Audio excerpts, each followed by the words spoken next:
I was thinking about how much times have changed to where maybe I'm old, but before people were using ChatGPT or AI in general to ask questions, people would mostly use Reddit or Quora, which people still use. But before that, there was Yahoo Answers. Y'all remember that? Which stopped in like 2021. If you're too young, this was launched in like 2005, I think. And I think it was pretty popular until like maybe 2015, maybe even earlier, you know? Anyway, so I had an interesting thought about something that I think stuck with me years later that relates to this. Sometimes when we're anxious about something involving another person, we don't think about what fears they have. Why is that important? Well, inside of our own consciousness, we may not consider that vulnerability is not one sided. Just because someone gives you anxiety, it doesn't make them a personal threat, but also that person is dealing with their own views and uncertainties about you, which shapes how they act around you, which in turn leads to you being anxious about somebody for whatever reason. So this goes back to Yahoo Answers. I remember when I was in high school, I played football every year in high school, right? American football. I played defensive back mostly, cornerback, free safety, whatever, right? So my first year of ever playing football, boy, I was scared for my life to tackle people. During tackling drills, we had like a summer camp or something. I don't know what it was called, but like during tackling drills, man, I would give a very gentle hug around people. I was so intimidated. Like, you know, I didn't really literally want to lunge at somebody. Who wants to do that? Even when you have football gear on, who wants to literally run at somebody at full speed and just like put your shoulder into them or like wrap your arms around them and toss them on the ground? Like I'm not built for that. You know what I'm saying? And I would literally panic. I would do the weakest and most frail tackles of all time. And it's like, bruh, you're on defense, right? I play defensive back. You need to know how to tackle people and get them to the ground. That's the point of defense while playing football. So the coaches would be embarrassed seeing me fail these drills. And, you know, they were like, you know what, Andre, you should just play wide receiver instead. Which, you know, like, bro, now I'm going to be tackled instead of tackling people. It's not a problem that I didn't want to be tackled, but I can't catch a ball too well. So I won't be good at that. You know what I'm saying?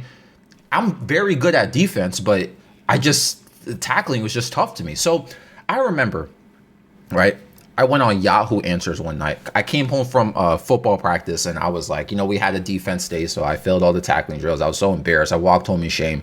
And so on Yahoo Answers, I was looking up how to deal with tackling people and not be so scared all the time, not panic. And someone posted a question on that site that had the same concern as I did. They panicked. They were too scared.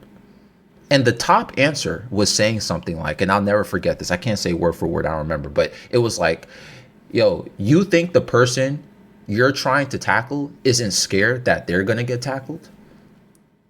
I played running back in high school and I was always scared when I was running with the ball and I was wondering who might come out of nowhere and just knock the wind out of me or lay me out or just throw me on the ground, you know? And for some reason, I don't know why, I never thought about it like that. Yeah, it's probably scary to get hit by a near 200-pound high schooler with full gear on and he's bleeding testosterone. And funny enough, throughout the year, I always kept that in my head. Like, bro, if I'm going to have anxiety about something, I need to stop thinking that the world revolves around me. Like, dude, my anxiety is not the center of the universe. Not everything is one-sided. So during tackling drills, you think the person who is intentionally, if you ever played football in high school or in any place, you know how it is. Like when you're on the receiving end of tackling drills, you got to allow people to tackle you.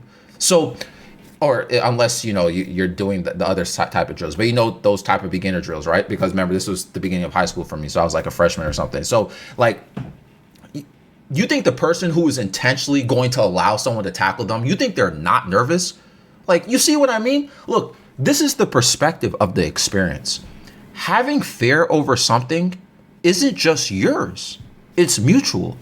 Even if someone else's role makes that look different. You may have fear or anxiety towards someone, but how do you think they feel? This self-centered panicking or anxiety that we go through is literally what makes you so intimidated of people and situations. It's easy. It's not that easy to get rid of, obviously. And look, it makes sense to why this situation and the Yahoo answer stuck with me for all these years.